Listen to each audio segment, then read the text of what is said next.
sisters and brothers, we're here for a great program this evening, this afternoon, for some HBCU presentation on Black Knowledge Matters.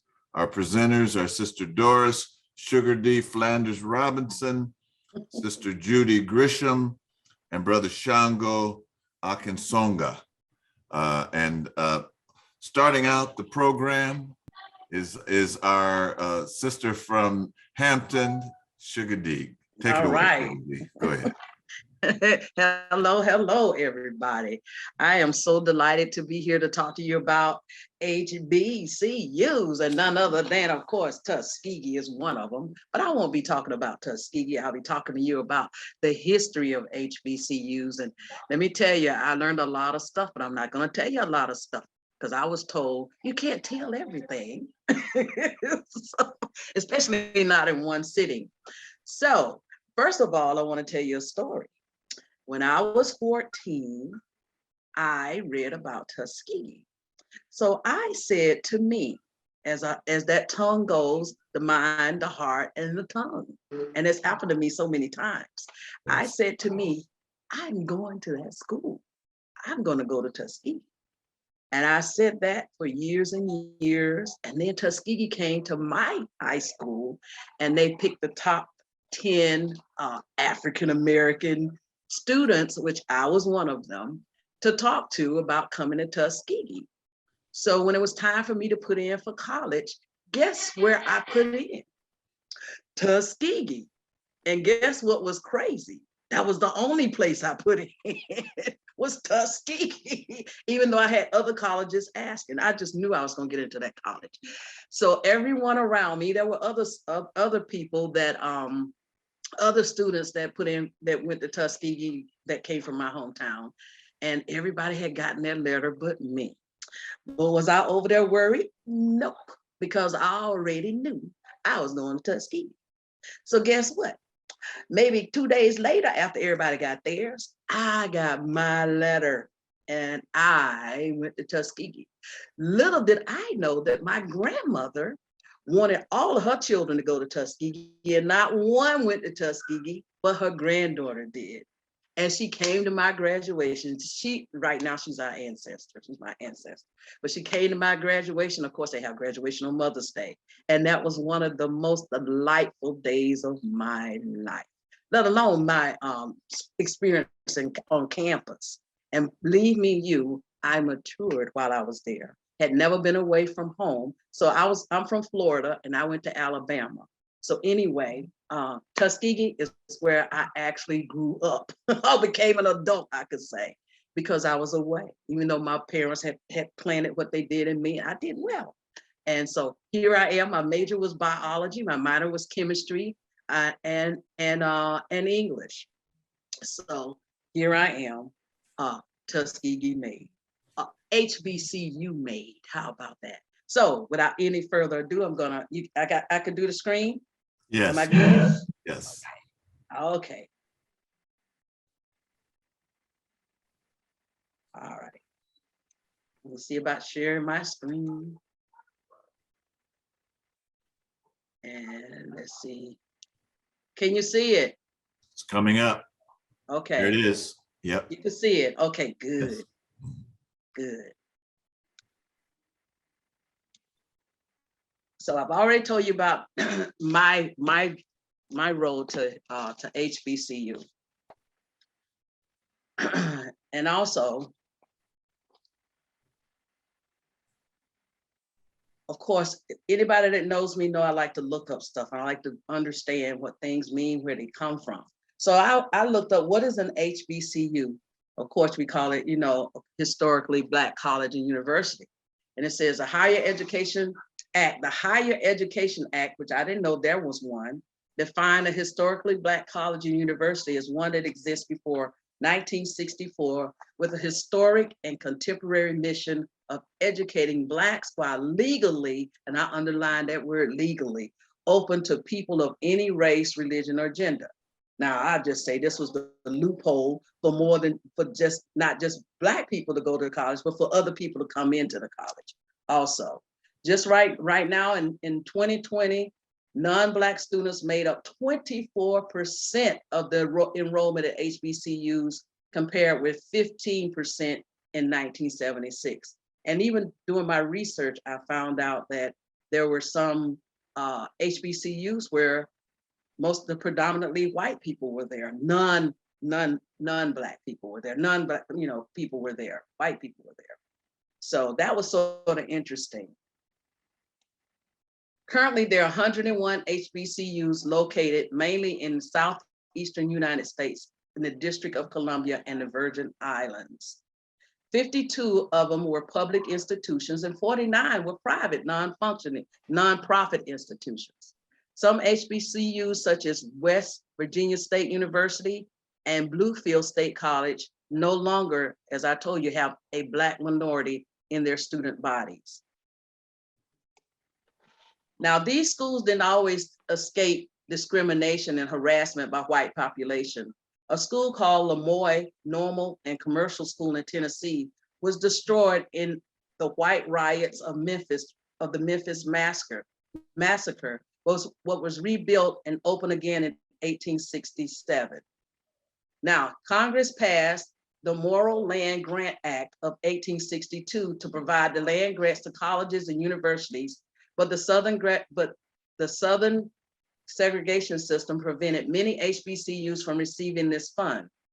And it was enacted during the American Civil War. A large percentage of the HBCU's faculty in 1930s and 1940s consisted of Jewish refugees fleeing Europe before World War II. I didn't know that either. Like Black students before them, these immigrants faced discrimination from white colleges and universities. So there we have it. We had teachers, we had Jewish teachers teaching us. Didn't know that either. Once the Civil War was over, several institutions opened to serve newly freed Black Americans. 22 public and private HBCUs were founded between 1865 and 1869. And another 47 opened before the turn of the century. Between the 1900s and 1964, 27 HBCUs opened to Black students. Of course, the reason why we started the HBCUs was because we could not, or we were not allowed to go to the white colleges and universities. So you know what, like we always do, we come up with our way, which is a better way. The top 10, as of now, here are the top 10 HBCUs. And these top 10 was based on a college consensus method combines information from many rankings and reviews, all of which are based on their own unique methodologies. With the consensus method, the bias of other rankings filtered out, leaving a picture of the institutions with the strongest academics, strongest student and community support, and strongest outcomes. And these are the top 10. Number 1, Spelman. Number 2, Howard. Number 2, FAMU, Florida A&M University. That was a university that everybody that I knew from my hometown went to, and I definitely didn't want to go to that school.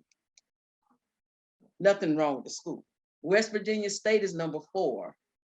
North Carolina A&T is number 5. Number 6 is Grambling State. 7, Savannah State. 8, Southern University A&M. Now, you know, the A&M has something to do with that act that we just talked about, because that act was all about agriculture and mechanics. So whenever you see an A&M, you be sure that they got the money from the Morrill Act.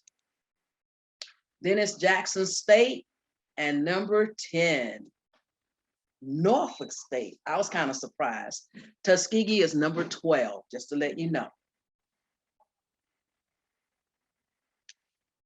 HBCUs are responsible for 22% of the current bachelor's degrees, 40% of all congressmen, 12.5% of CEOs, 40% of engineers, 50% of professors at non-HBCUs, isn't that something?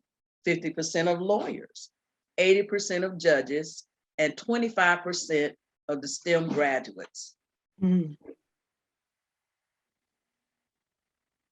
The oldest university I found out was Cheney University, founded in 1837, and it's still running to this day.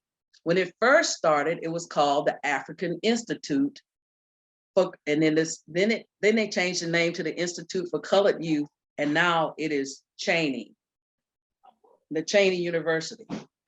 And it was established to educate people of African descent and prepare them to become teachers. Another thing that I learned about HBCUs is a lot of them were started by missionaries, and a lot of them were started by missionaries and abolitionists. And this is one of them. The Cheney University was founded by a man called Richard Humphreys, which he was a Quaker and a philanthropist who bequeathed $10,000, which is equivalent today to $271,433 in 2021. 1/10 of his estate. So he started this on his estate to design and establish a school to educate people of African descent and prepare them as teachers. So Cheney University was actually started by a Quaker. And a lot of the other universities, some of the other universities were started by abolitionists and white people. We have a few closed, I think it's a total of 18 closed HBCUs. The most recent of the three that you see here, Lewis College of Business, the first HBCU in Michigan, and Lewis specialized in business related majors. And they started in 1928, closed in 2013. St. Paul College, it started in 1888. They closed down in 2013. Concordia College in Selma, Alabama, it started in 1922 and 2018. Now, most of the colleges that closed, and I'll show you some more that I never heard of before, was because of financial issues, which they're still having those issues. So here are some of the ones that were closed that I've never. Now, the first one that you see, Guadalupe College, I never heard of that. But anyway, they burned that down. They suspect that they burned it down to the ground so that they wouldn't go to college. Then, and I don't know, has anybody ever heard of these? I've never heard of any of these. Western University, Storer College, Leland University, Campbell College, Cottrell College, never heard of them. And all of the ones that you see here. Now I've heard of Bishop College, and I've heard of Morristown, but the rest of them I really hadn't heard of. But they were colleges. They're no longer open at all, period. Okay, just to piggyback off that, to let you know, in 1950s, Florida opened up a series of 11 Black junior colleges after Brown versus the Board of Education decision.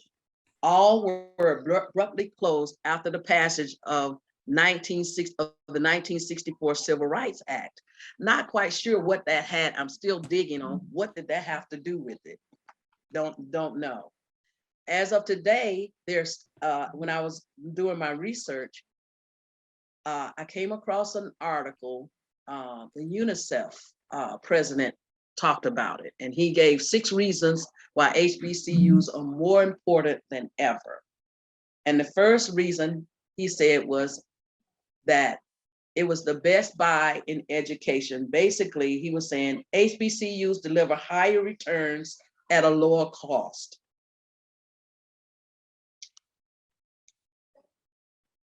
Meeting the needs of low-income first-generation students. Said many of the students are academically underprepared for college, yet they're precisely the students that the country most need to obtain college degrees.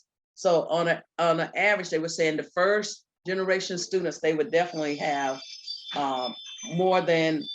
they would have the privilege of getting the Pell Grants and things like that.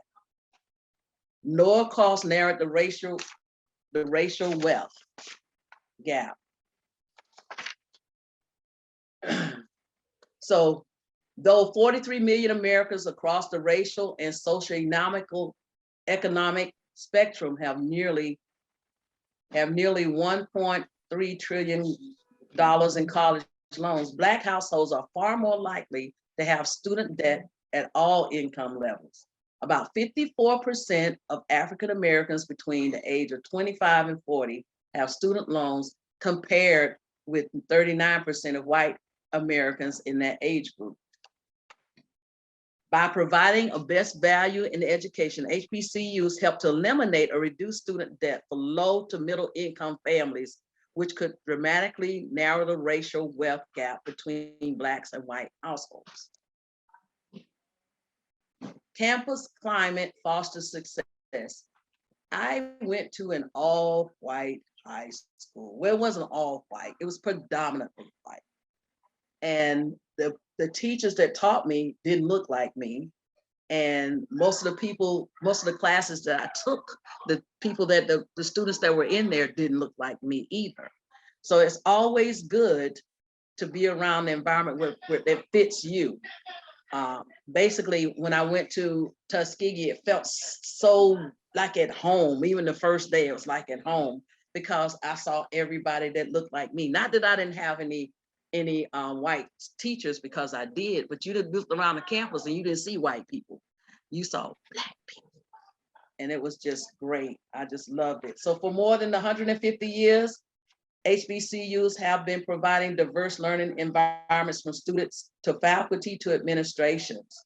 The Gallup-Purdue poll noted that Black graduates of HBCUs are significantly more likely to have felt supported while in college and to be thriving afterwards than their Black peers who graduated from predominantly white institutions. That makes a difference. Your environment makes a difference. Another reason they're more important addresses the nation's under and unemployment crises. By the early 1500s, not 1500s, my bad, not 1500s. We're still in this. By early 2015, there were more than, let's see, it said that they were more than unemployment for African-American college graduates between 22 and 27 was roughly 12.4%, more than twice the rate of the white counterparts. Given their proven record of influencing the academic success of our African Americans, now more than ever, greater investment is needed in HBCUs. So we were like, of course, they were going to give them the jobs first before they would give us anything. So we were definitely underemployed, and unemployment was high with us as African Americans. HBCUs offer a true value and values propositions. HBCUs are rooted in faith, community, and service. It was nothing like going out into the community at Tuskegee and the people were just as friendly. And guess what? In Tuskegee, all I saw were Black people. And that was good. Not that there were not any white people. That's what I saw. All I saw was Black. The history and life of Black colleges are closely intertwined with faith, values, and services to others. Over and over, we are reminded of heroes and leaders who have emerged from HBCUs, whether it's the kindness of parishioners at the Emmanuel Baptist Episcopal Church in Charleston, who perished after opening their doors to a complete stranger, or the inspired nonviolent leadership of Dr. Martin Luther King Jr. HBCUs produce the very best kind of values-based leadership. Y'all know we rock. Y'all know we are of a great people. These are some facts about HBCUs. More than half of the nation's Black women who achieve doctorate degrees in sciences are graduates of HBCUs, namely Spelman and Bennett College. Even though graduation rates at HBCUs are lower than they have previously been, they're still higher than graduation rates of Black students at non-HBCUs. There are 4 HBCU medical schools: Howard University School of Medicine, Meharry Medical College, Morehouse School of Medicine, and Charles R. Drew School of Medicine and Science. More than half of American public school teachers earned their degrees at HBCUs. The top 21 undergraduates producers of African Americans with doctoral degrees are HBCUs. Guys, we are a brilliant people. Keep telling y'all that. Now, here's some of the life that I lived as at the HBCUs. Want to share some of the pictures with you. And these are me and my sorority sisters. And every year, these are some of the relationships that you establish when you go to an HBCU, and they're forever relationships. These are my line sisters and my sorority sisters. And I pledged in 1978. And every year before COVID, we would meet somewhere. We were here, we were in Destin, Florida. We had a pool in the backyard, and we were up the street was the beach. So we had a very good time. And here's some more. Y'all, that's me right there with a dress on, can you believe it? But anyway, and here we are having a good time. And that's me in the back, that's me. And HBCU made, and that's me. Let's see. Famous graduates from, on an average, more than 300,000, excuse me, for more than 100 years, HBCUs have been educating minorities, giving them economic opportunities, and instilling great values. Not only have they consistently produced leaders in their communities and across the nation, but HBCUs today are consistently and affordably producing the leaders of our future. And I am definitely one of them. And I want to share with you some of the other people that graduated, just a few, just to name a few. Toni Morrison went to Howard University. She graduated from Howard. Thurgood Marshall graduated from Lincoln University. Oprah Winfrey graduated from Tennessee State University. My brother went there. Spike Lee, Morehouse. Reverend Jesse Jackson, North Carolina A&T. Alice Walker, she graduated from Spelman. W.E.B. Du Bois, he graduated from Wilberforce. Ralph Ellison, Tuskegee. Martin Luther King Jr., of course, Morehouse. Ruth Simmons, Dillard.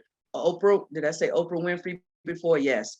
And a long list of other famous HBCU alumni, including myself. And that concludes me. How many people were on your line? 29, the ubiquitous 29, and I know every last one of them.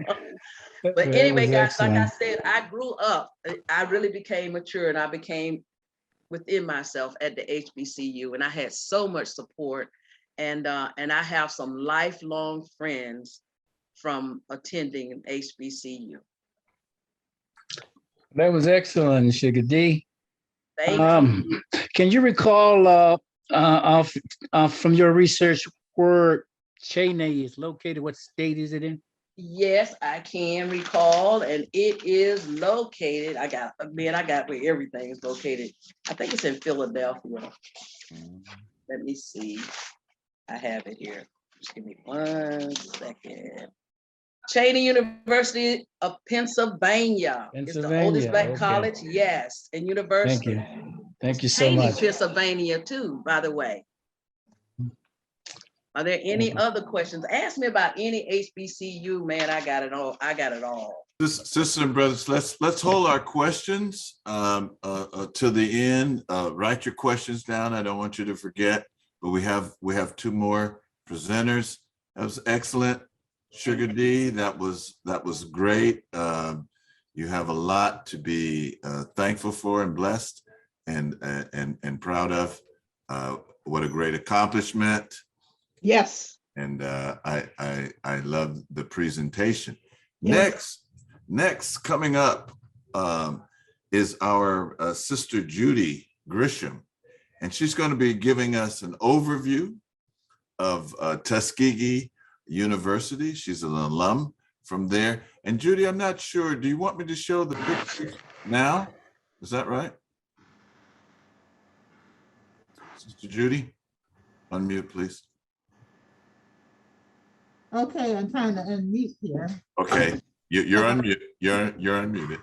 I wanted to start with that video. I don't know if you could see the last email. I just sent you an email and Yes. So start with the video. I wanted to start with the video, and I first want to say hello to everyone. I'll be coming on shortly live, but in the meantime, HBCU, I'm so excited. HBCUs. So Judy, let me just say, so you have, there's two links in here. So would you want me to play the first one?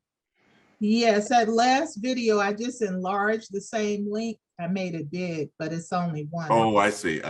Yeah, because Okay. I didn't know if you would be able to see it.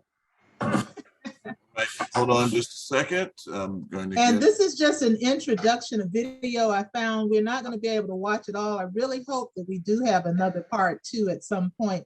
HBCU is such a broad topic. It really is, but you have to enlarge. Sure. Hold on just a second. Okay. And I don't know anything about playing this on Zoom. Okay, here we go. Academic excellence, history pride, and the beat of the drumline. Today, there is a spotlight shining on historically Black colleges and universities as HBCU alumni emerge as the new power brokers in American politics. Graduates like Stacey Abrams, who attended Spelman, and newly elected Senator Raphael Warnock. I went to Morehouse College on a full faith scholarship. And the first woman to be vice president, Kamala Harris.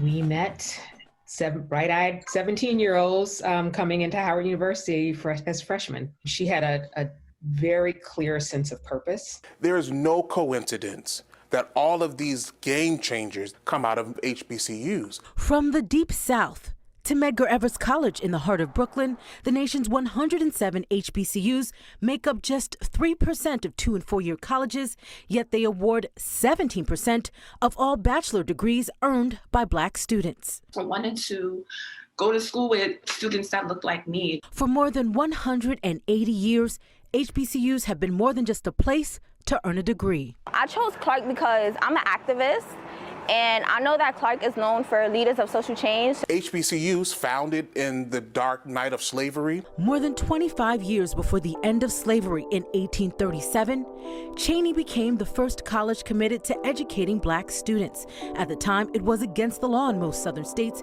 for African Americans to even know how to read.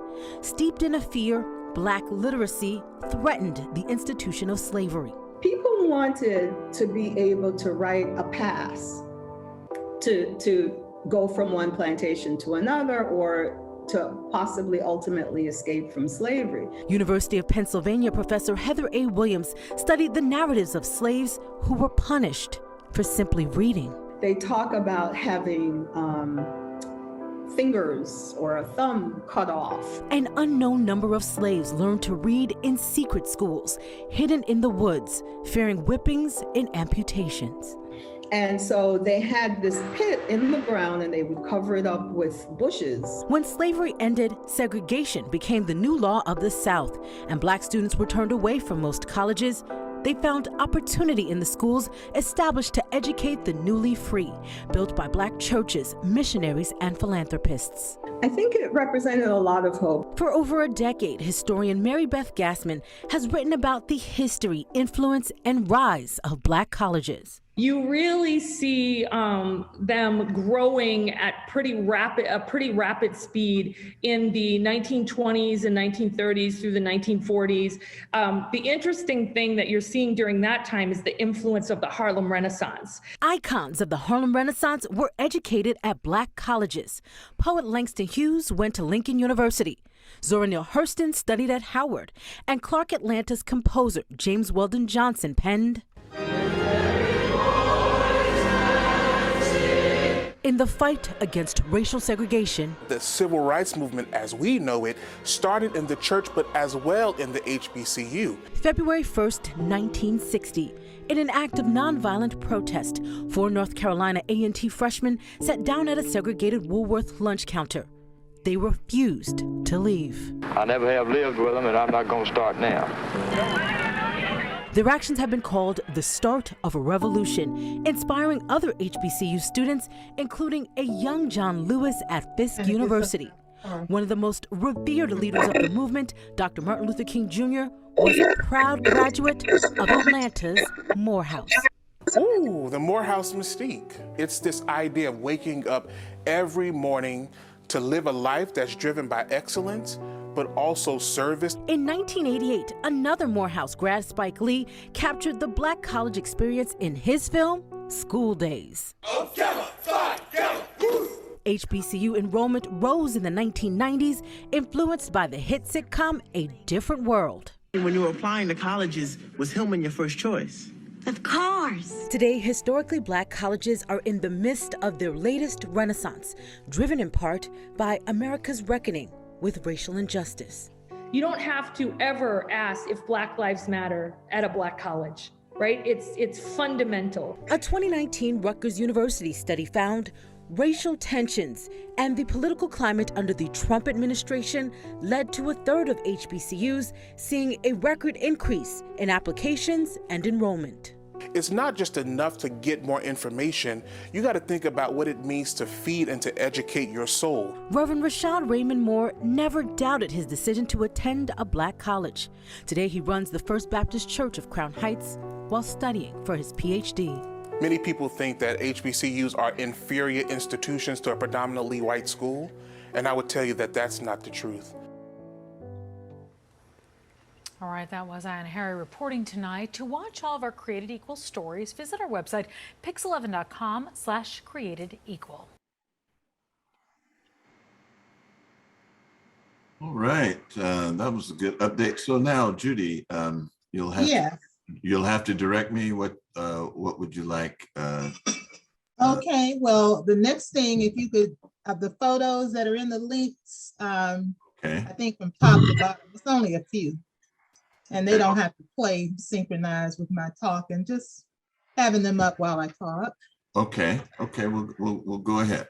Go ahead. And I'm going to come on live when we do our Q&A. I'm having a lot of things happening in my house. Yes, these are just some of the things. Yeah, both of those images are perfect. Both are fine if they stay up, either one. Yes, supporting Black colleges and universities, HBCUs, as you can see in this Afro picture, there is just lots of, they don't have to show it at the same time. Okay, all right. For me, I attended Tuskegee. My parents, my mother and my father both attended Tuskegee Institute at the time, founded in 1881, and they met there, both education, had masters in education, married and had me, the only child, and I attended Tuskegee. My daughter graduated from Tuskegee. I first initially attended Spelman College in Atlanta, and then my son went to the sister school of Tuskegee, Hampton University. And my daughter is now in grad school at Tennessee State University, where I think Sister Doris mentioned Oprah finished. What I want to say, HBCUs are just, for me, they armor, they armor you with pride, they armor you with unity, it's just that you're armed. I think wherever you come from, if you went to a predominantly white college, predominantly white high school, or if you're coming from a predominantly Black environment, when you come into a historically Black college, it's just a melting of people coming from all different locations, particularly, I think in the earlier days when Black colleges were not so expensive, you had people coming, attending colleges from everywhere. Tuskegee, for example, we had very few students from Alabama. More of the students were coming from the East Coast and just everywhere, Los Angeles, California. I had friends from everywhere. But what I do think about a historically Black college is that when you attend it, you're surrounded by positive images. You're surrounded by people on all levels of administration that look like you, that are Black. There's a sense of power, and it's actually almost like kind of being in an unreal world in your own little bubble, and you're able to excel. You can do all kinds of things. You're not trying to compete. Nothing that I would want to take away from a PWI experience, because I know that there are, great Black studies programs. I think there are more Black studies programs, perhaps, that started in some of the white institutions predominantly, or we PWIs. I'm sorry, I was running. Catch my breath here. Running from my car. But anyway, so I think that when you go to a Black college or historically Black college, you just learn so much about self-discovery. You see your self-esteem is built. You have all kind of opportunities to achieve and to rise as high as you would like. And I think it's I always describe it as an armor, that students who go to HBCUs have this armor. When they get out into the white world or go to white grad schools, there's something about you. You have confidence. You can look white folks straight in the eye. You know who you are because you've been surrounded by outstanding faculty, deans, and professionals, and you see the results. So I had a wonderful experience. I want to show a couple of other things quickly, because I know we don't have a lot of time. Let's see, there was another video. Now, I know many of you all know about the United Negro College Fund. That was it's still in existence. And actually the president, Michael Lomax, he lived in Tuskegee for a while too. And the Hampton president who just retired, William Hardy, who's done some phenomenal things at Hampton. They have one of the largest endowments, or at least they had, I think, one of the largest. He also was a president at Tuskegee, and the current president that a lot of people are talking about at Morgan State, President Wilson, he's doing some phenomenal things. He's a Tuskegee graduate as well. But is this the video? Let's see. Mine is a terrible thing to waste. This is it. If you all remember, this is a little flashback. For some of you may not be old enough to remember this. Reaching for the dream that spells tomorrow. Tomorrow. Well, another generation's coming on. I see America working harder every day to educate her people to live a better way. Wouldn't you like to feel another shoulder at the wheel? If you help me join the line, you pull your weight and I'll pull mine. The United Negro College Fund has helped blacks fulfill their potential in walks of life where they couldn't walk before, and your contributions have made theirs possible. We want to give our best, please understand. Please understand. We're not asking for a handout, just a hand. I see America working harder. No one can do it alone. Please give to the United Negro College Fund. A mind is a terrible thing to waste. Well, I'm sure you all remember some of those commercials, and that used to come, that a mind is a terrible thing to waste is something I always associate with the promotions for Black colleges. The other thing is that the activity and social life at a Black university, I mean, it goes without saying, there's so many people and you have such broad exposure to so many different groups of students.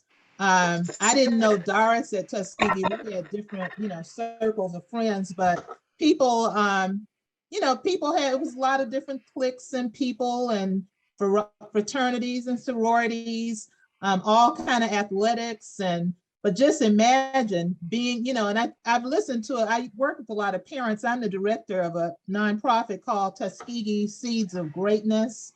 And that's actually how I met Sister Doris. She came on one of my calls for Tuskegee alumni. And basically our focus is on the historic value of Tuskegee, Alabama, and the university. And we also are interested in adding another pillar that's going to focus a lot on Booker T. Washington, because he was the actual founder. He's the one that brought Carver to Tuskegee. So I know we're getting close to time. I did want to tell you, though, one of the great things is the socialization at a historically Black college. You definitely can find yourself. There are all kinds of clubs, organizations, politics, student activists. This is a chance for you to really, it's no glass ceilings. The sky is the limit of who you can be and what you want to do at a HBCU.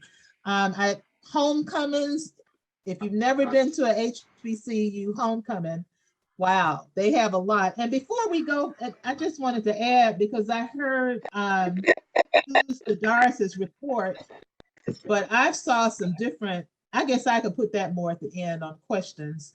I saw a different ranking, and that's the first time I've seen that ranking. I saw the US News rankings, and the colleges were ranked much differently. And, some of the colleges were, Spelman College is still #1. I think Howard was #2 maybe, and Tuskegee was #4, tied with Morehouse, but I'll go back over that at a later time if we have time. The last thing I'd like to share is a little bit of a snippet. I don't want to run over my brother Shango's time. I know he's excited about that, HU, the Bisons. But I could, Minister Imhotep, we could play this video after MIT Shango speaks, because it's really gonna. Is it this one at the top? Or? Yeah, it's the one that says best. Okay. All right. Why don't we go now? Okay. Hello and welcome back. In this Let me know when you want me to presentation, we will highlight the top 10 best HBCU marching. I think it might be better entertainment at the end of Baba Shango's, because it's just kind of highlighting some of the best homecomings, and it's just little snippets. But I would go ahead and yield my time to Baba Shango. All right. Well, thank you so much for that. That's a wonderful presentation. And this is a relay, my favorite race at a track meet. So first leg, we have. Well, before you go on, I just was going to say there are just so many more things that we could talk about with HBCUs as far as the alumni, because the alumni, and that's the last little point, Minister Imhotep, let me throw this in. One of the great things about our historically Black colleges, and why we ought to really get behind them and support them and maybe even form, I know there are alliances right now, the HBCU Alliance, is because these are our Black, we don't own that many businesses. Some of the sororities and fraternities are some of the largest Black organizations as far as ownership of our community. And our historically Black colleges, hey, these are our institutions, and they basically really have to be supported by the alumni. So, but we also want everybody, friends of colleges, we just all ought to pool together and show this nation, hey, we own our institutions, and let's start sending more students back. But that's it. Thank you. All right. Well, thank you. And so she'll be back at the Q&A time. And now, handing off the baton from Sister Judy. I used to be a majorette too. I twirl it over. Let me throw it. Okay. All right. She's twirling the baton to you, Brother Shango. Step in, brethren. I would like to thank the prior two speakers on setting the stage and talking about the historical Black colleges and universities. I promise everyone here, I will not show any videos. I will not show any slides. I want your ears. That's what I want. And then as I go into your ears, then maybe you close your eyes and you can get a feel for what I'm saying. I'm trying to reach deep down inside you, not hit you with video things. And the first thing I'm going to do is, it's a two-part or three-part thing. It's funny how Amun-Ra works. One of my alumni buddies, various holidays come up, he will provide some type of message out there of some import. His name is Donald Templeton, and we were at Howard at the same time. And this is something he sent out on Memorial Day, which capsulizes my presentation that I'm going to bring forth. This is what he sent out to fellow alumni. As we celebrate Memorial Day, we should contemplate the significance of the university's 1867 founding, which was clearly rooted in the sacrifices of many lives during the 1860 to 1865 Freedom War.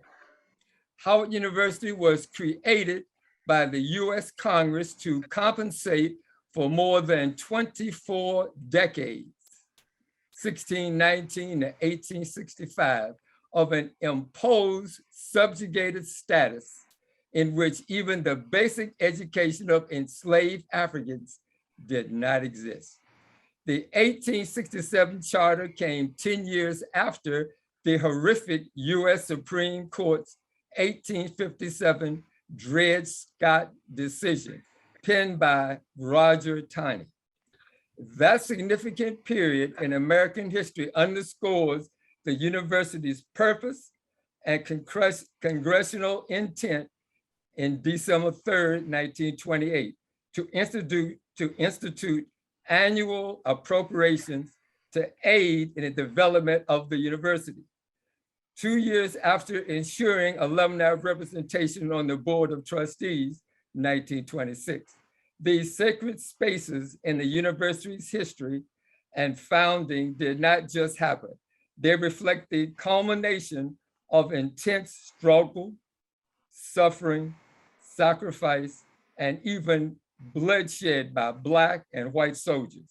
Howard is the fruit of the nation's freedom war. As we celebrate our daily lives and countless accomplishments, we must remember the incredible pages of a great history and legacy that contributed to this very moment, and a legacy of truth and service. Least we forget. That was composed by Donald Templeton, and during a period of time, he sends this out to the various alumni. And now I'll get into the meat of my presentation. But I would like to work off what he said and what's not included in my presentation written. But for us folks who went to Howard, we know the real truth and the skinny about Howard University. One of the reasons that Howard was created, you won't see it written anywhere, but you learn the history when you get there. There were a number of Congress folks who were white, who had children that they wanted to further their education. There was no place for them to go. So that was one of the seeds that planted in their head. They had to create an institution so their offspring would have a place to go. You won't see that written anywhere, but that's the oral history that we learned while we're there. It was created to take care of these Congress people's children. Okay, here we go. The US Congress chartered Howard University, Howard, or simply HU, on March 2nd, 1867. That's 155 years ago. It is a private, federally chartered, historically Black research university in Washington, D.C. The endowment for Howard University as of 2020 is $839 million. The current president is Wayne A.I. Frederick. He went undergrad to Howard, and he also got his doctor's degree at Howard, and he's currently the president. The student population is approximately 12,065. Okay. In its first 5 years, no, let me take a step back up. The institution was named for General Oliver Otis Howard, a Civil War hero who was both the founder of the university and at the time, commissioner of the Freedmen's Bureau. And Howard later served as a president of the university from 1869 to 1874. Okay. And oh yeah, in its first 5 years of operation, Howard University educated over 150,000 freed enslaved Africans. So we was definitely in the hunt for getting our people educated coming out of slavery. From 1926, I'm fast forward, from 1926 to 1960, Dr. Mordecai Wyatt Johnson Sr. was Howard University's first African-American president. So as you can see, from that beginning period of time up until 1926, there was no African-American as the president of the school. Howard University played an important role in the civil rights movement on a number of occasions. The philosopher, Aline Locke, chair of the Department of Philosophy, by the way, that's my major, and I feel so proud of that, and first African-American Rhodes Scholar, authored The New Negro, which helped to usher in the Harlem Renaissance. Ralph Bunche, the first Nobel Peace Prize winner of African descent, served as chair of the Department of Political Science. Fast forward again. Stokely Carmichael, also known as Kwame Ture, a student in the Department of Philosophy. That's why I love my philosophy department so well. And the Howard University School of Divinity. And of course, as you know, he was the one that coined the phrase of Black Power. In 1965, President Lyndon B. Johnson delivered a speech to the graduating class at Howard, where he outlined his plans for civil rights legislation and endorsed aggressive affirmative action to combat the effects of years of segregation of Blacks from the nation's economic opportunities. Why 65 is so important to me is because that's the year I graduated out of high school, and Uncle Sugar polite me got me from Washington, D.C. to Vietnam. So I graduated in 1965 in June. President Johnson was giving his speech, and in July, I was saying goodbye because I was on the way to Vietnam in 65. Then after, well, stop there. In May 2016, President Barack Obama delivered a commencement address at Howard University, encouraging the graduates to become advocates for racial change and to prepare for future challenges. In May 2026, the university announced that the newly reestablished College of Fine Arts, led by Dean Felicia Rashad, will be named the Chadwick A. Boseman College, AKA the Black Panther of Fine Arts, for the late actor and the distinguished alumni. You'll hear a little bit more about her later. Now, let's get to the business of why we're called a university. We have a College of Engineering and Architecture, a College of Nursing and Allied Health Sciences, College of Pharmacy, Howard University College of Arts and Sciences, Howard University College of Dentistry, Howard University School of Business, Howard University School of Communications, Howard University College of Medicine, Howard University School of Law, and we're going to throw in the mix a middle school of mathematics and sciences. So we grab them young. Also, we have a School of Divinity, a School of Education, and last but not least, a School of Social Work. So as you see, we're kind of a busy bee as a university.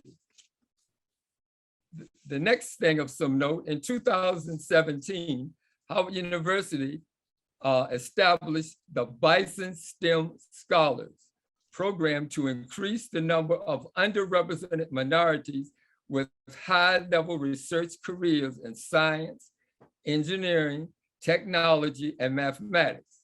This Bison STEM Scholars are given full scholarships and committed to earning a PhD. In other words, you can start out with the BS, get your MS, and get your PhD. Why I wanted to bring that up, because I think one of the scholars from Ile Omade, and hopefully I'm right, if not, Mama Rose will correct me, her grandson is the one who's currently participating in that program.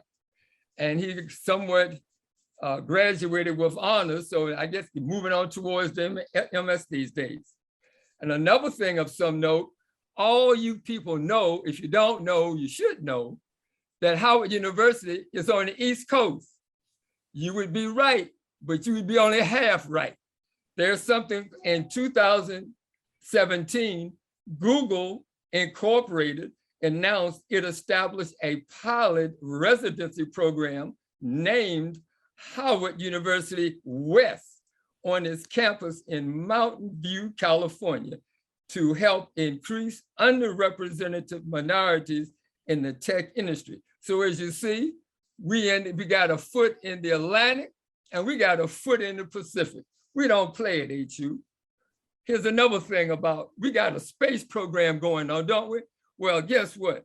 NASA University Research Center, the Beltsfield Center for Climate Systems Operation is a NASA University Research Center at the Beltsfield, Maryland campus of, you guessed it, Howard University. So we're gonna get you in space also. And of course, we got some place called Founders Library, which is on the National Historic landmarks in the city. Let me see what else. Oh yeah, my heart. I'm going to my heart right now, people. Greek letter organizations. Howard University is the founding site of the National Pan-Hellenic Council, and 5 of the 9 NPHC organizations, the Alpha chapters of Alpha Kappa Alpha 1908, Omega Psi Phi fraternity 1911, Q Psi, Delta Sigma Theta 1913, Phi Beta Sigma 1914, and Zeta Phi Beta 1920 were established on Howard's campus. And homecoming, I'm not even going to talk about homecoming, because if you don't know, you should know. So I'll let you find that out for yourself. I'm gonna end up with notable Howard University alumni. One person already been mentioned, some little lady called Kamala Harris, Vice President of the United States, number 49, and also Skiwi, AKA. Okay, let's go down further.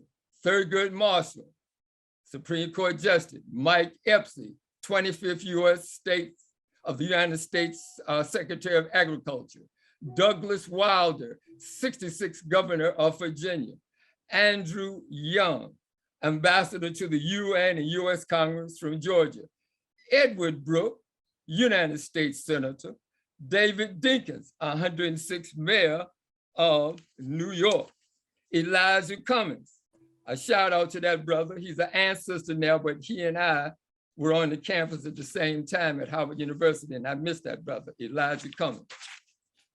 Okay, Raz Baraka, mayor of Newark, New Jersey. Toni Morrison, Pulitzer Prize and Nobel Prize winning novelist. Zora Neale Hurston, author, anthropologist. Paul Laurence Dunbar, novelist and poet.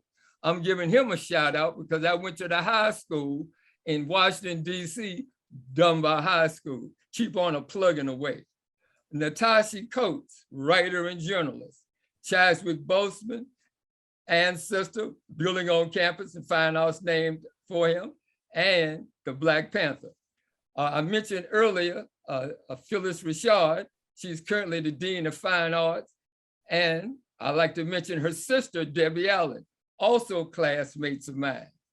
We're coming into the home stretch, people. Roxy Rucker, actress. And I'm gonna end on a light note. Nick Cannon, comedian, rapper, and television host. But I gotta throw Roberta Flack into the mix because she also came out from HU. That's the background. Now let's drill in down on me. Philosophy major. My mother went to Howard. Of course, I went to Howard. And I told my daughter, I said, look, you can go to any university you want. I'm paying for Howard University. She was very wise, very wise. She went to HU, okay? And I'm looking forward to my grandson and granddaughter to go to the Mecca. As I said earlier, I went to the Army in '65. I got out in 1968. While in Vietnam in my little foxhole, I made application to Howard University. Hey, they accepted me. I lived in Cook Hall on campus. During 1968, I was involved in the student takeover of the administration building. We call it the A building. And we shut it down. And because we had certain demands, we wanted to focus on an Afrocentric curriculum throughout the university. That was my freshman year. In my sophomore year, I pledged the Omega Psi Phi Fraternity Incorporated in 1970. I was number 28 online. I was also the line president. In my junior year, I was a writer for our student newspaper, The Hilltop. Also, I was the chairperson of the world famous HU homecoming, in my senior year, I was the commandant of the ROTC cadet program. I like to add, my daughter was ROTC and she also was the commandant of the ROTC program. Also, I was on the trustee board for the undergraduate representative. So that's my legacy at the Mother Pearl. And I stand ready now for your comments after you heard my solicitation for you to consider. It's not too late for any of you. Howard has a online program. So if you want to start one, let me know. I got an application for you. Drop the mic, I'm off stage. So let me understand. You're very proud to be a Howard alum. Is it true that you attend homecoming every year? Every year. Except that stinking doggone pandemic. I get my airline ticket and I'm going back there. Yes. Right. All right. All right. Well, I want to thank you for pointing all of those things out about Howard. Howard is an excellent school. And I just want to share some things related to that, if I may, before we get to the Q&A. And that is my own firstborn graduated from Howard. And here he is, this is class of 2013. Can everybody see that? Yes, sir. And I don't know what that professor's name is or president. But when I was sitting in the audience, I looked and I saw this guy come in with a kente cloth graduation robe. And I was later to find out that that's Dr. Carr. You know, Right. Many people have heard of Dr. Carr. And Great just Carr. just where I had been sitting, there was a chair next to me left open, and the usher came by and said, "Is that seat open?" And I said, "Yes, it is." And then who would come around the corner but Reverend Jeremiah Wright. I got to sit next to Jeremiah Wright during the graduation, and he had an iPad, and we were way in the back, and I had a real camera, and I said, "Hey, you want me to take, you know, your granddaughter's picture when she graduated?" And he said, "Yeah." And I wasn't going to bother him. I was just going to look up his email online, and he said, "No, give me your number." And actually, I sent him a text just this week. He responded back. He's just a really nice guy. And here's his granddaughter as she passed us. You know, so that was a great day. So that's my Howard experience. All right. And the Reverend is a Q, by the way. He's a Q. I thought I'd add that out. I didn't know. I didn't know that was. You had to put that in. I had to throw that in, bro. Oh, okay. All right. My partner is a Q2 and Omega. He plays the Lemoyne Owen in Memphis. All right. So listen, now we're going to go a little over, obviously, because you know, like everyone has alluded to, there's so much information regarding historically Black colleges and universities. And you know what? Let's give them all a hand for their presentations. I think they did excellent today. Well done. And so now I see Minister Amadi has his hand up for a question. Go ahead, Minister Amadi. Actually, I had my hand up. I was clapping. You know, you can put the reaction button. That's the Zoom way to clap, you know. Okay. But actually, I did want to say something about HBCUs. Right. My daughter went to Spelman, and the one thing I really liked about the experience for her was that when you go to an HBCU, they are invested in your child actually finishing. Yeah. They don't want your child to go there and not finish. And that's what I really appreciate about them. You know, she had that absolute support, community behind her. We want you to come in and we want you to finish. And so she got that kind of support, and she was able actually to finish in 4 years, and she really it really did a lot for her self-confidence. I'll put it like that. And so I just wanted to put that part I wanted to say, having a daughter that went to HBCU, Spelman, that was really something I really appreciated. They weren't just interested in getting her money, but they were interested, actually literally, invested in her actually completing, the program. Right. That's wonderful. Yeah. Go ahead, Judy. Go ahead, Judy. I'm sorry, I got really excited. You all, stars grew on my face and my tiger has come out. I'm like pumped up, got my baton. Well, I'm excited, Judy, that we get to see your face. Like, oh.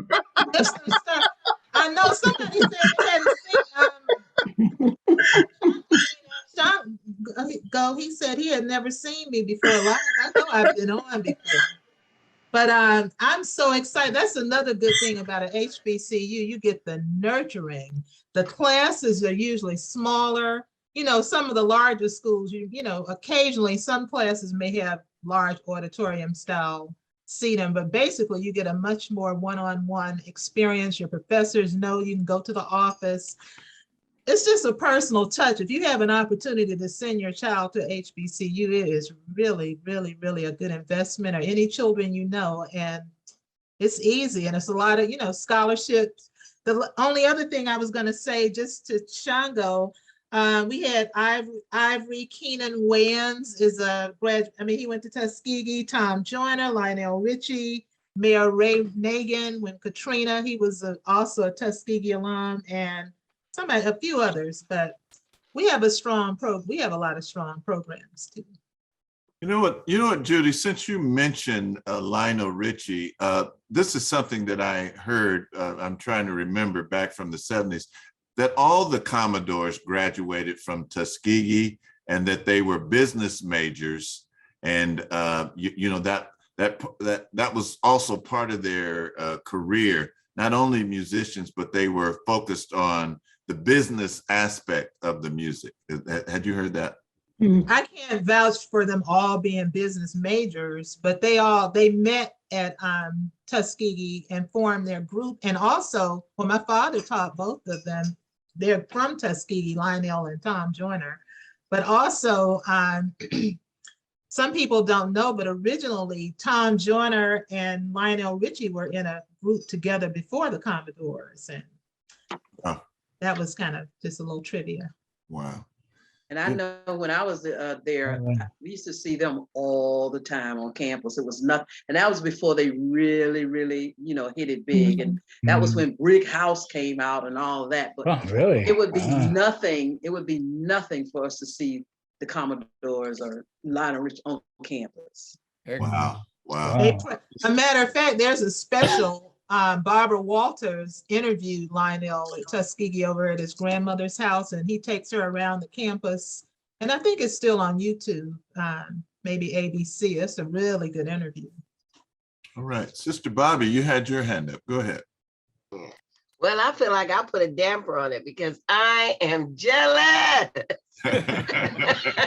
Don't be jealous. If you get an opportunity, come to a homecoming. I'm sorry. No, because you know what? I went to a predominantly white school. I didn't get counseled, about different. I didn't even know that was an option to go to an all-black college. My parents weren't very educated. So I kind of felt like I didn't really find out about Black colleges till I was close to, graduating, because I think I would have went a total different route. So I think that's when I found Wilson. That's why I was so hungry for Blackness and African history, because I just felt that I just missed that whole, that whole experience of going to a Black college. So I'm sitting here with my little feelings hurt. No, no, but anyway, I just feel the energy and the love of going to and that's probably one of my biggest regrets. But you don't know what you don't know, right? And wasn't no one there to counsel me and show me and give me other options? Because at that time, Black kids were just, hey, you got out of high school, not pregnant, you're lucky. I mean, you're doing good. It was very low standards. What I would say, for a lot of people, I take so many people down to Tuskegee, and I have never missed a homecoming until the pandemic. I was in my mother's stomach. I've been to several, but I was going to say, I just say, if you get an opportunity, it's very much worth going to one of the popular HBCUs homecomings. That's an experience in itself. A lot of people who have attended homecomings, because it's nothing but a day of love. And in my mind, it was a revelation recently that all the ancestors, everybody's there, the spirits, Booker T. Washington, Carver. Regardless if you went to the college, you're welcome to go? Yes. Oh, I just thought it was people who were alumni. No, everybody comes to Howard's homecoming. We used to have 9,000 to 10,000 people showing up on the yard. Concerts, just nothing but love. But the one last thing I wanted to say too, one of the great things about historically Black colleges is that before integration, they were the main circuits for all entertainment to travel.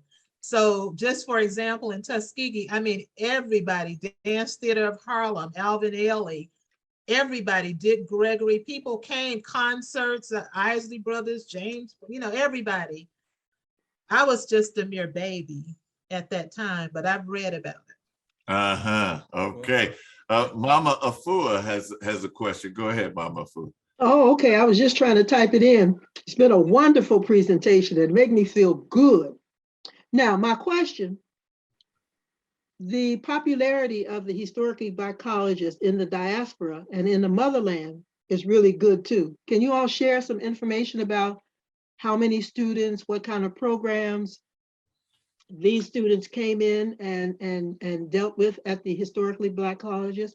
And also, please let us know if there are any branches of historically Black colleges in other places in the diaspora and in the motherland. Well, I could answer that. I know that there is a program called, I think it's called Africa Homecoming or something of that effect. And I know they were partnering with Morgan State, and they were recruiting, they were basically having branches of the schools in Africa. And it's kind of a new program, but as far as Tuskegee, for example, you know, there's always been Booker T. Washington was very much involved in Africa. And a lot of people think, you know, he was an Uncle Tom, but he was very much a Pan-Africanist. So there was actually some Tuskegee models. Marcus Garvey had come to study and was studying under Booker T. Washington. And so we had lots of international students at Tuskegee, and I'm sure several, you know, different colleges had programs. There was lots of money. There used to be lots of money, you know, for college, for people to go to college. Lots of money. Well, there's a lot of celebrities that are donating, right? I just heard Charles Barkley, he's one of them that donates millions to HBCUs. Yeah, I don't know which ones, but when I listen to the interviews of some of these people, I noticed that they are giving back millions to keep the colleges, you know, open, I guess, keep their doors open. So financially, they're doing better, right? Well, yes, and we have to keep in mind, a lot of the HBCUs are nonprofit, private. So they do depend on alumni, and they depend on, you know, outside help, you know, in financial help and things like that, sponsors and things like that. So well, I give you an example. There's a little fella y'all might have heard of him. His name is Steph Curry. He bankrolled the golf program at Howard University. And those doggone cats went on to win the championship that they was involved in the conference.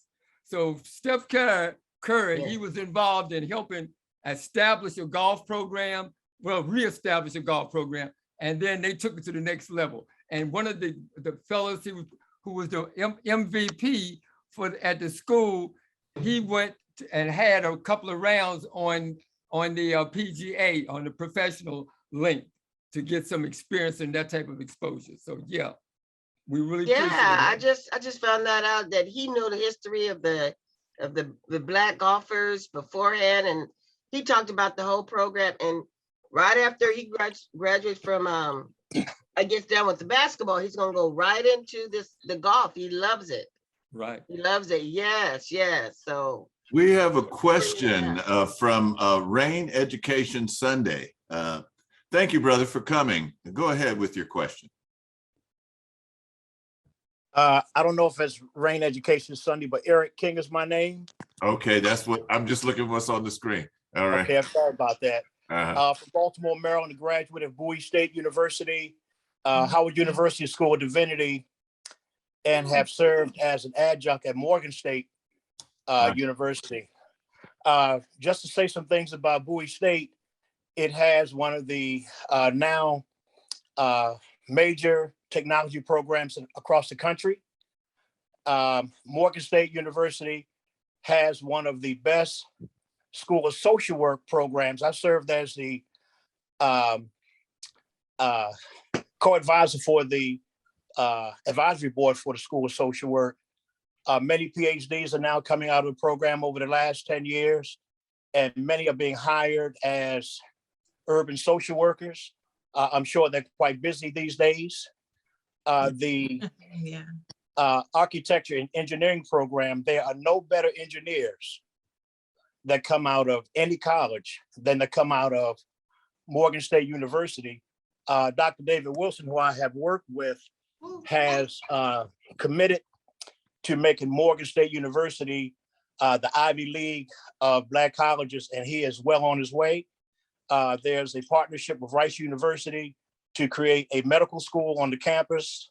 If you haven't been to Morgan, you ought to see that campus. If you haven't been to Bowie State University, you ought to see that campus. Coppin State University has one of the premier nursing programs in the country. So y'all need to come on down a little further than DC. I love Howard University. I just helped one of my fraternity brothers to move his daughter in on Sherman Avenue, who was interning with American Press. I love Howard, love Bowie, love Morgan, love Coppin. I love our HBCUs. And being that some of you are on the East Coast, my attorney is from the East Coast and is a Norfolk State University graduate. So our Black colleges continue to shine and do some great things in the lives of Black students across the country. And you are Carol's brother, am I correct? I sure am. Eric, Reverend King. Don't you let her call me her baby brother. I'm her youngest brother. Well, you know, Carol is my girlfriend that I had invited previous. And I was telling her, you know, every Wednesday I tell her to come. So she called you to tell you, huh? That's good. I think Carol's on tonight. Carol's on. Yes. Carol's on tonight. Carol's on. All right. All right. Thank you for coming, Eric. Thank you. And you all were shouting your colors and your sororities and fraternities, but it's still ice cold through Alpha Phi Alpha Fraternity Incorporated. Yeah. But you was established where?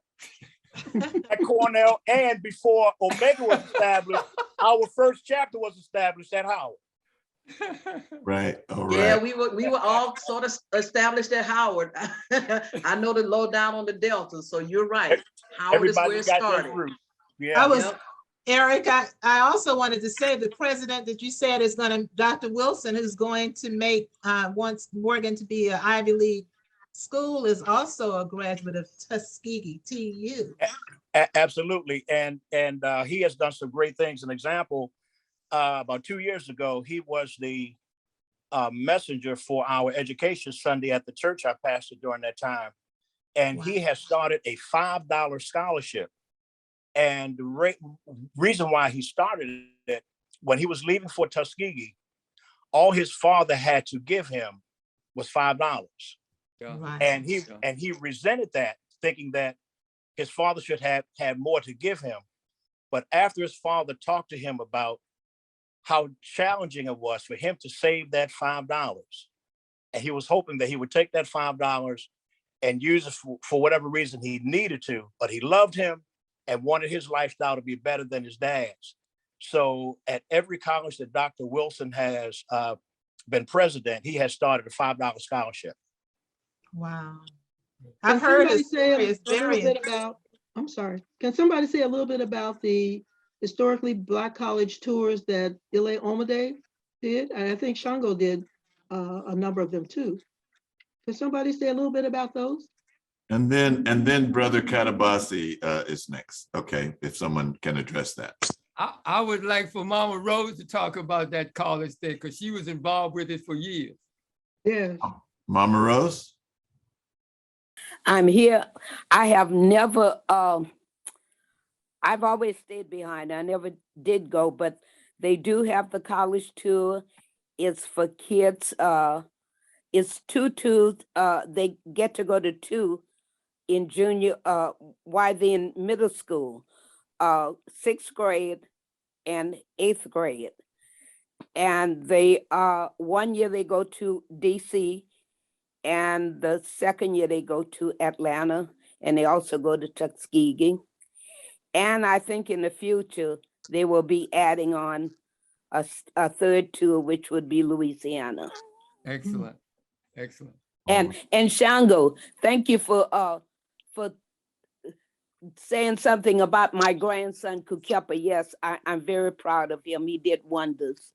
Could you talk about Kukepa? Could you tell us what his accomplishments were? Could you talk about that? Well, he was accepted into the STEM program, which, as far as I know, is only the second time.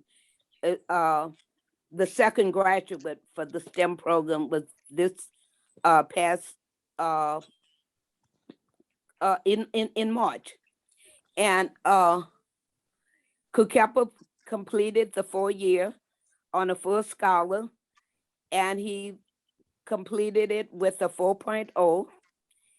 And he is now doing a gap year, and he will be intern at UCSF for 1 year, and then going on to med/PhD. My older grandson also completed with honor from Howard in 2018, and he is now in his 3rd year of med/PH at Northwest Medica in Chicago. My granddaughter graduated from Howard in 2020. So we had 3 kids graduated from Howard in an 8-year span. All right, beautiful. Thank you. Yeah, what Mama Rose didn't add is the fact that all 3 of those children was on full scholarship. The devil out of them at Ile Almade. They had no choice but to go to Howard. I beat them up. But they also, all 3 was on full scholarship. My grandson in Chicago at Northwestern is on a full 8-year scholarship, and they also receive a stipend of like $35,000 a year. Wow. We are great people. We are a great people. You know, yes. That is so. And the next time you guys do this, we need to key in the young kids to let them know their advantage of going to a HBU and the things they need in order to get them there. You don't just go there overnight. You have to work into it. Right. So they need to know some of the things. It takes discipline. It takes a lot of discipline. Yes. I want to thank you, Mama Rose. Brother Katabasi, you've been patient. Go ahead. Yes, I'll be quick. I just, noticed from all of the presenters, everybody had such a rich college experience, of which I'm very envious of because I did not. But what is it that, is it the culture is obviously there on the campus, but what are the components that make up the culture that influences the students in such a way? Is it the academics, or is it the modeling? Is it the history of the respective campuses? I'd say it's all of those. All of it. It's a combination of all. Yeah, and just for me, like I said, I went to a predominantly white high school, and for me to be surrounded by my people and to have like either Judy or Shanko said was that you had the teachers that you got to know, and they were there to help you, and they would inspire you, and they would give you all the little tidbits, and they really wanted you to graduate. They really cared. And that was the most important thing for me, that they were caring. And even in Tuskegee, I can talk about Tuskegee, the people that were outside of Tuskegee, that were not college, that was in the neighborhoods, they were very supportive also. I mean, it was like, to me, it was like, oh man, I'm in heaven. Almost. It was a culture, full culture. Great. Thank you for but that. Along with the culture, the main thing to me is, number one, the support thing that was in place. And they didn't tolerate nonsense. When you was in that classroom, you were an adult. You weren't back in the back sleeping, because if you tried that, next thing you know, you being kicked out of school. They didn't play that. You were there to get an education. You weren't there to, even though it was hard at Howard, I would just say you weren't there to party, but that was very hard at Howard, very hard. But you wasn't there to party. You was there to get an education and get out of there. That's what they had. Get out of there. Okay, thank you. Thank you, Shango. I just want to say that the brother, was it Eric? He put in the chat Google Caring for Young Minds, an annual Black college tour leaving from Maryland. Each year, a different 5 colleges. Lawrence Williams, coordinator. So if you're interested in that, look that up. Brother Henry Baskerville says, I'm full. Henry, you want to elaborate? Okay, yes. Yeah. You know, I have to say that I was not aware. I joined the military right out of high school, spent 21 years. And it wasn't till I went to WOSE that I was surrounded by Black people, and that my education, people were telling me to do, when I went into the military, they told me to do just enough to get by. And all of a sudden it's saying, you know, getting by was not enough. And here is the people that I was seeing in the books that I was reading were people looking like me. But I was a guest speaker at the AT&T conference, Sacramento 100 Black Men. And on the sideline was this group of guys from this fraternity.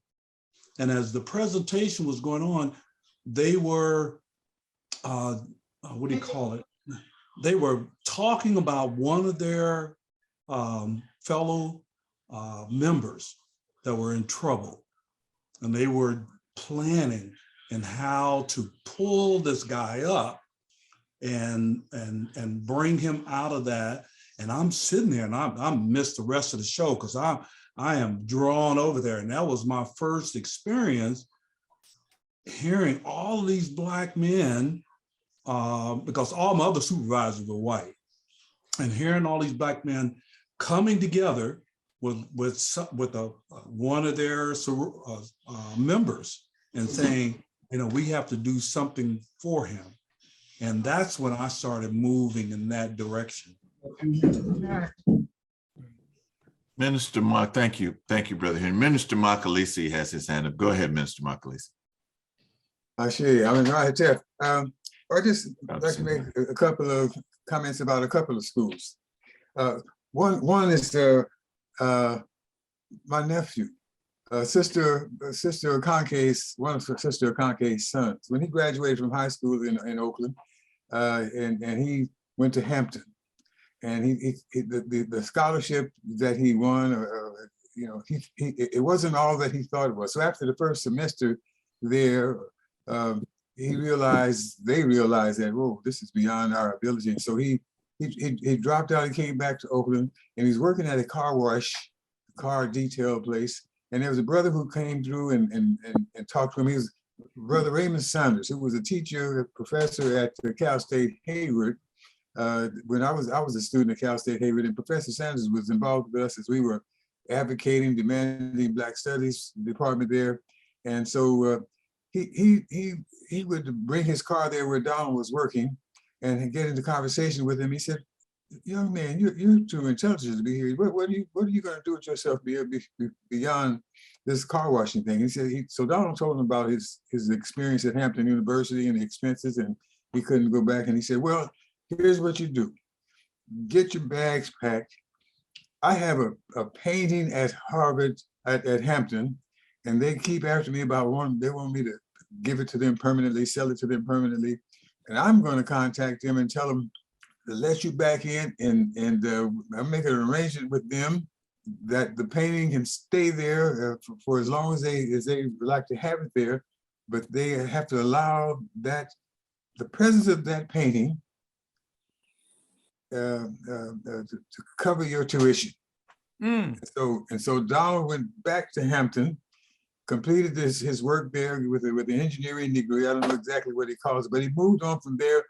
He moved into New York, where he's worked his way up. He's got some high-level position in the subway system, the travel, whatever they call it there. You know, because he was able to finish his work at Hampton. And, and I'm not sure what Professor Sanders, I don't know if he was a student there or how, you know, what the details of his relationship with Hampton, but I understand he's used that painting to help some other students too to get their coverage and get through Great this. story. So Let's see. that's and then one more.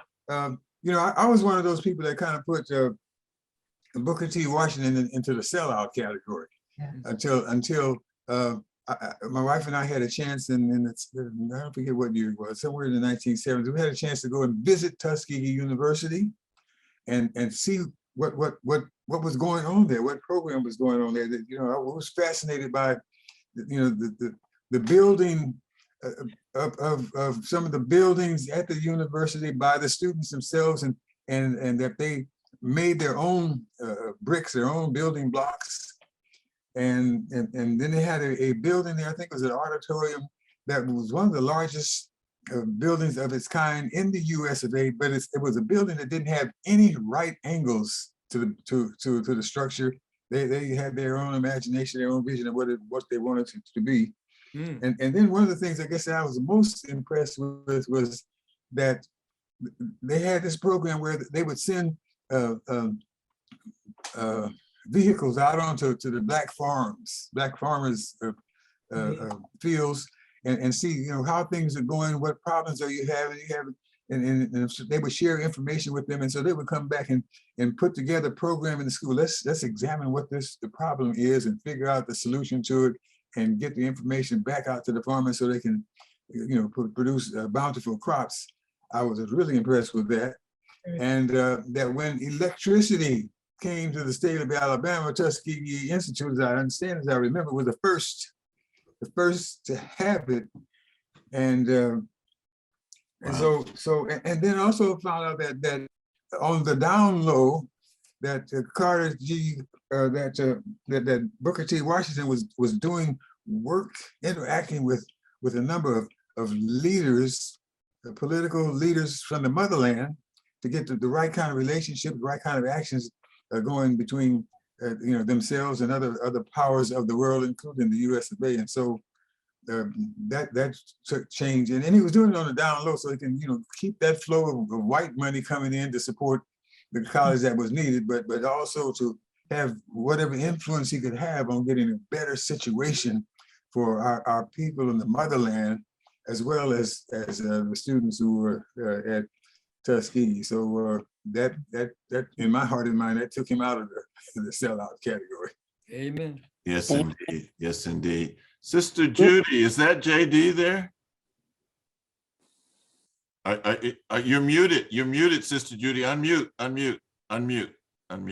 This is actually JD Shields, the Omega. Wow, JD. Hey, man. What's going on? Good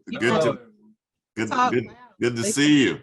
Nice to meet everyone. Thanks for inviting me for this introduction. I am in Omega since 1976. I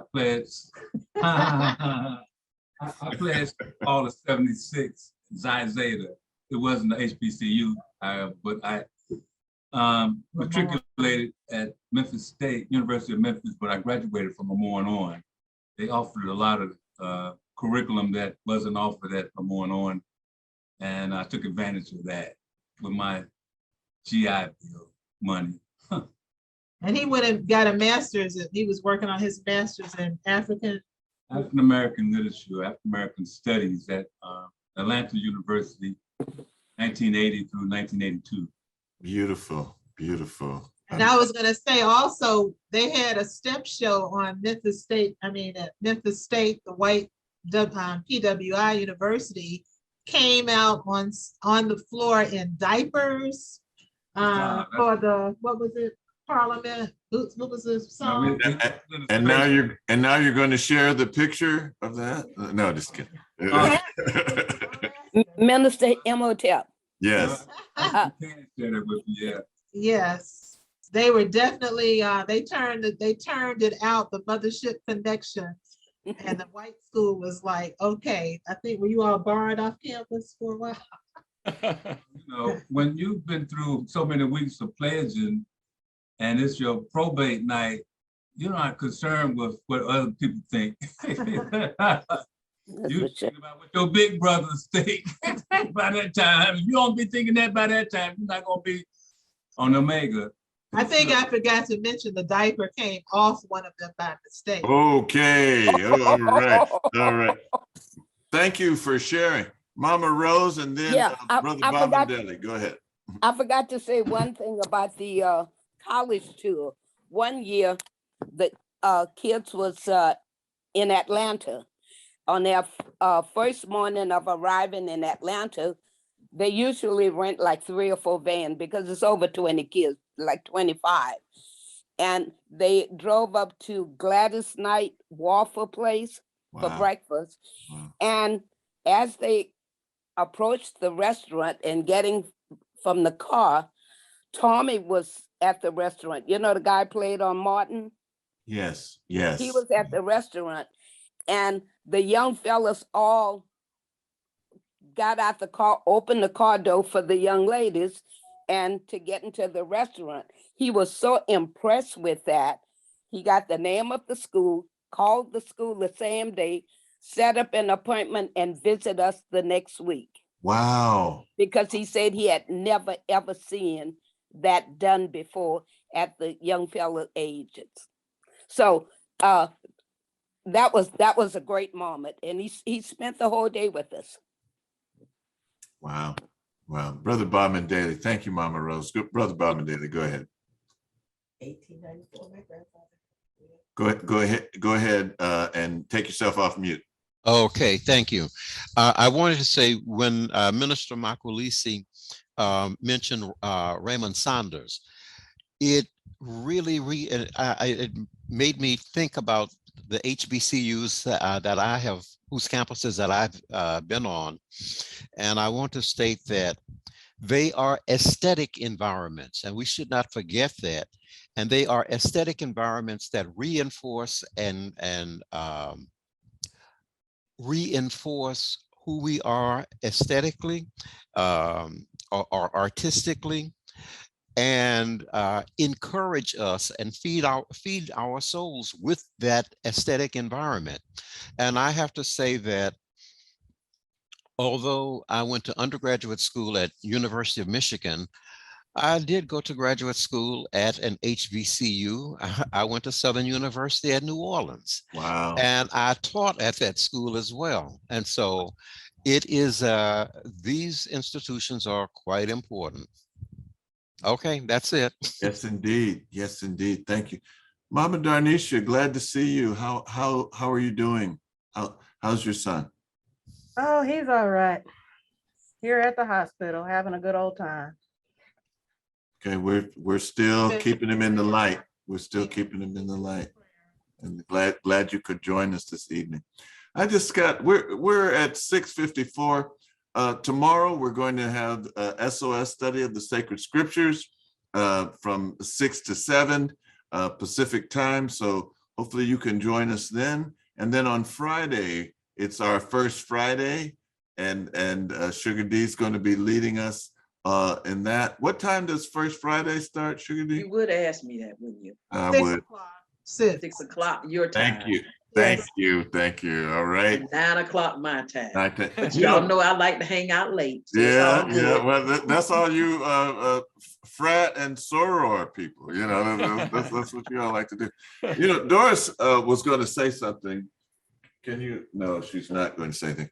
But her grandfather, her great grandfather graduated from Howard in what year? 1894. 1894. Yeah, Wow. we have his a copy of his degree downstairs. You know, yeah. Wow. So it's a lot of that. Minister Imhotep, real quick, I wanted to tell Minister Makwelisi and everyone, this book called Working with the Hands by Booker T. Washington. This is a book that talks completely, this is a book where you find out really who Booker T. Washington was. And in this book, it's a detailed blueprint for anybody wanting to start a community, independent school, nation building. That's what he talks about. Literally says nation building, race first, self-reliance. And in this book, he details everything about how he created Tuskegee, how he created and formed the students. And there were 60 industries on Tuskegee's campus at one time. And his mindset was like, you know, I could have made Tuskegee a factory. They were making wagon wheels, mattresses, everything. He says, but why would I do that? I'm not going to take advantage of students like that. I'm going to let them come, learn a trade. Every student had to have 2 trades, master a skill, and then go back to their community and uplift it. We're not trying to, you know, exploit. But this is a good book. Oh, thank you for sharing. So I just have one more thing, and this is regarding our guests for next week. We're glad Sister Rana's been cooking there in the background. What are you fixing? What are you fixing back there, Sister Rana, before we leave? What's that? Is dinner ready? Black People United. All right. All right. What's that we have there? Crab, lobster, boil to Wow. make my mommy happy. Wow. Lucky mommy. She's the one eating food. Give thanks. Give thanks. Minister Imhotep, pardon me. Is Yeah. it possible for those who might stay to go out? Can we see that video? That video is like We are, but we're going to see one more video. It's regarding our guests for next week, and then we'll go out on Sister Judy's video. Thank you all for staying, and thank you all for coming. What a great presentation! So much information that we've gotten tonight. All Yes, right. indeed.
Love that video.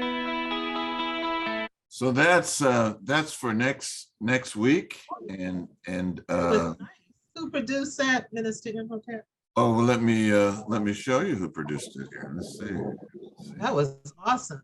See who produced this? This is Kepper Productions. It's the creator film, edited by Sister Doris. The producer designer was Patah. The director was Heru.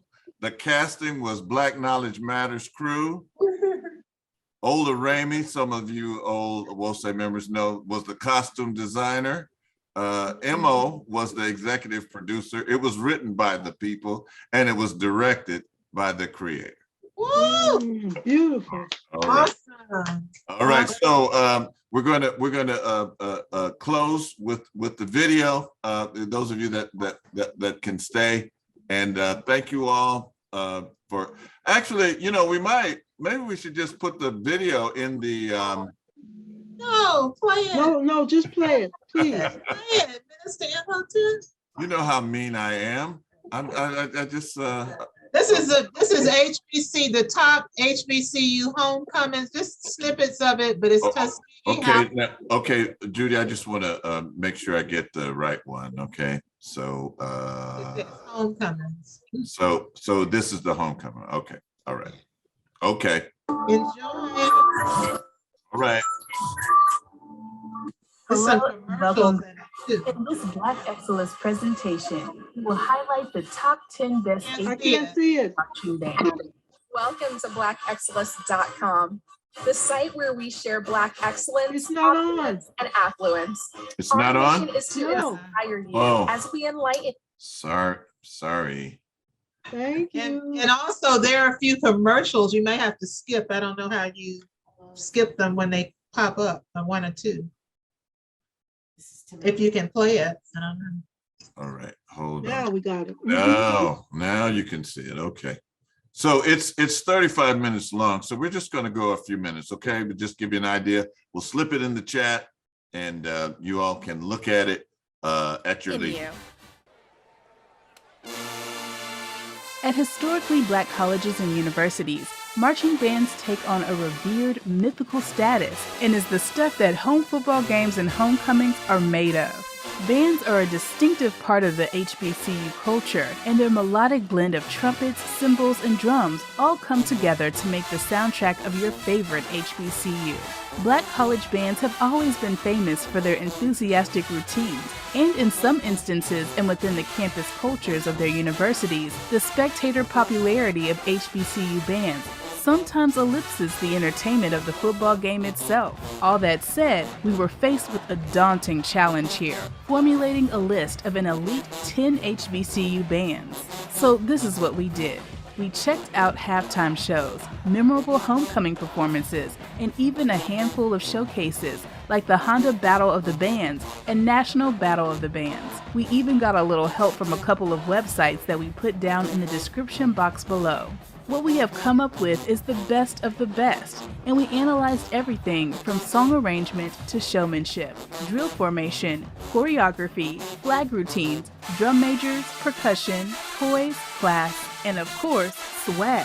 So in this exclusive Black Excellence presentation, we will celebrate the top 10 HBCU marching bands. And without further ado, let's get started. Number 10, Texas Southern University. Ocean of Soul. Benjamin J. Butler II founded Texas Southern University in 1969. Ocean of Soul performs at all university home football, SWAC home basketball games, numerous parades, and university-sponsored activities on national television, and at professional athletic games before crowds. Its soulful music, strong rhythm, precision drills, and complex dance routines have won the Ocean a reputation. As one of the premier marching bands in the Southwest, the Ocean of Soul has gained its prestige. The TSU marching band performed for the Houston Oilers, Dallas Mavericks, and Houston Texans. Ocean of Soul also played in 2004 at the Super Bowl 38 halftime show in Houston, Texas.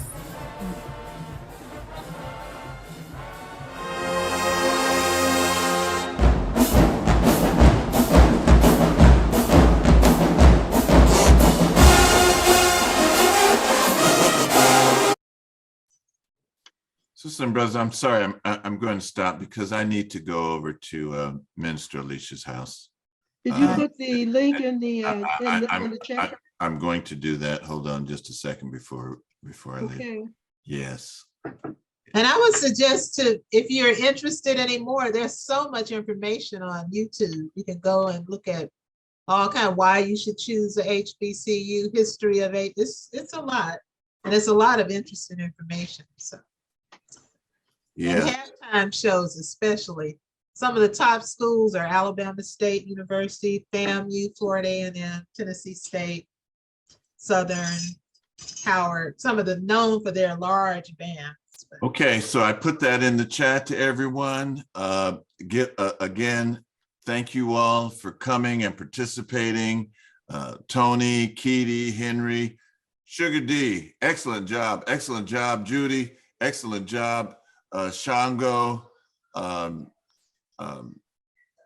Bobby, Carol, Baman Daly, Makalisi, great story, Kalahari, Baba Jeff, Mama Ngina, Mama Afua, everyone. I think I got everybody. If I didn't. Yeah, were you paying attention? Were you paying attention?